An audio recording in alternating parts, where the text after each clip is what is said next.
This week's Martha's Collection feature is a dress that I'm estimating to be from the 1920s, 1930s, and it has a unique handkerchief hem that I'll show a little more on that later, in these kind of triangle-shaped side ties that go into these long ties in the back. And this dress is one that Martha's granddaughter has decided to keep for herself. So I'm doing these repairs and the cleaning for her. So for repairs, you can see there's wear at the underarms. And there is some fading throughout the dress, which I'm not going to be able to remedy. But there's some discolorations. And then there's a pretty sizable hole in the front that does continue on to the back. So I did some studying of the dress to see what I could do about making patches for that. So I do have an idea. So there's this triangle-shaped piece, as I mentioned.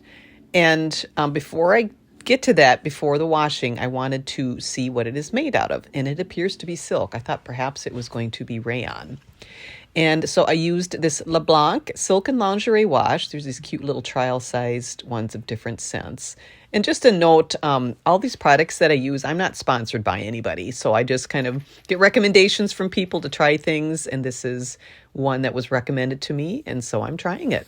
I put the dress inside a mesh laundry bag because silk is especially delicate when it's wet.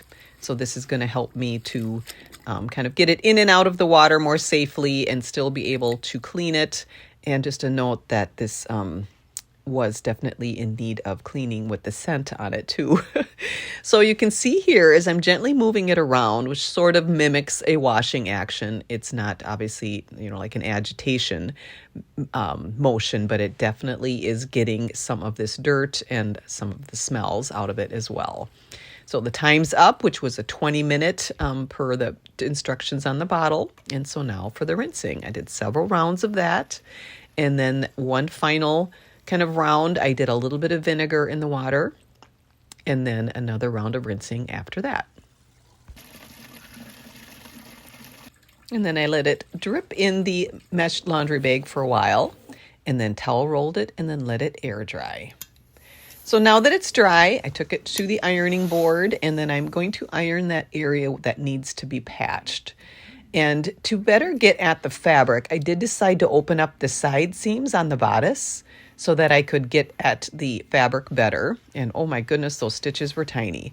So here I'm just trying to show, it's kind of hard to explain this whole thing, but there's this triangle-shaped piece of the sashes is laid on top of the base fabric. So there's two layers of the main fabric.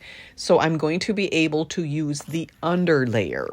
But before I cut it out, I laid a piece of paper on there as a pattern just to make sure that once I cut this fabric out that it actually will be big enough to use, to cover those holes, to be able to use it as a patch. So I just carefully, because this was a little nerve-wracking, cut with the scissors and in between the two layers. So obviously that outer layer, as you're seeing it from the face side, is still there, but this is what's on the underside. So I was able to get that precious fabric out as a patch, and there is that triangle-shaped piece. So I could have just left that underside, but I felt I wanted to kind of restructure that back in, so I used a piece of silk organza, which was used to replace the missing silk fabric, just to kind of give it its body back originally. So here's an image of that, what it looks like in the inside. And then here's a side view of the dress to show how they created that handkerchief hem. They literally took the whole with the fabric, and then the whole bottom part is actually the selvage of the fabric. And then the way that they sewed it on allowed it to give the handkerchief hem. So I took a paper pattern and I'm folding over the edges to create the patch, and then I'm checking it again to make sure that it's going to cover the holes.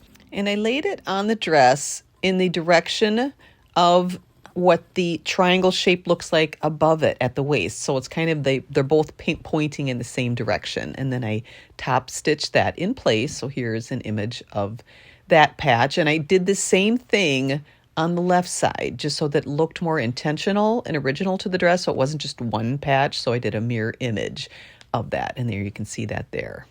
So I sewed those side seams back together on the bodice. And now to address those underarm, the wear at the underarm and the missing binding. So I also had to address the the hole in the back. So needing more fabric, I took some from the ends of those ties and I did it at a diagonal so that I would have it on the bias to be able to do the binding, and that also allowed me enough fabric to do some patches, which I lined with the silk organza for strength at the underarms, and then used the other triangle patches to cover the hole in the back, and again, mirror image. So I used the bias and refinished the edges of the binding there. So now that all these repairs are done, I have the raw edge of the ties to deal with. So I did a hand rolled hem. You're basically just kind of doing a large kind of zigzag stitch, and then you pull it tight and it rolls it under. It's pretty fun. It's kind of fun to do. For me, it's less stressful than doing it with a rolled hemming attachment on the machine. So here is the dress. It's clean. It smells nice now. It doesn't have a perfume scent, but it does not have a funky scent anymore. It's just a clean scent. Here's kind of a shot of those kind of full widths and lengths of the fabric, how they utilize that. I just think that's really unique. And there's an image of that one patch as well. So this was fun to work on. It was a challenge. I'm really happy with how it turned out. I love that handkerchief hem detail. And I think the design of this dress has stood the test of time and is still a beautiful dress approximately 100 years later.